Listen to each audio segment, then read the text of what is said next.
A4C all for Christ. నీ మందిరమునందు నివసించువారు ధన్యులు, వారు నిత్యము నిన్ను స్తుతించుదురు. కీర్తనలు 84:4. ప్రార్థన.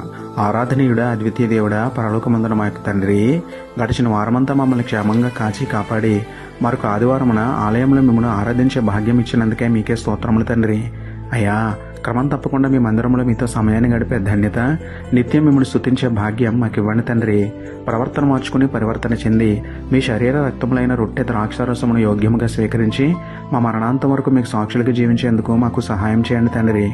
మీ మందిరము ప్రార్థన మందిరం అని ఎరిగి మా నివాస గృహము కంటేను మీ ఆలయమును ఎక్కువగా ప్రేమించి పరిశుభ్రంగా చూసుకుంటూ సంఘ పరిచర్యలో పాల్గొనే మనసును మనం వేడుకుంటూ ఆలయంలో మమ్మల్ని ఆదరిస్తున్న మీకే స్తుతులు చెల్లించుకుంటూ నమ్ముట నీ వదననైతే నమ్మువానికి సమస్తమును సాధ్యమే అన్న విశ్వాసంతో యేసయ్య పరిశుద్ధ నామములో ప్రార్థించి పొందుకున్నాము పరమ తండ్రి.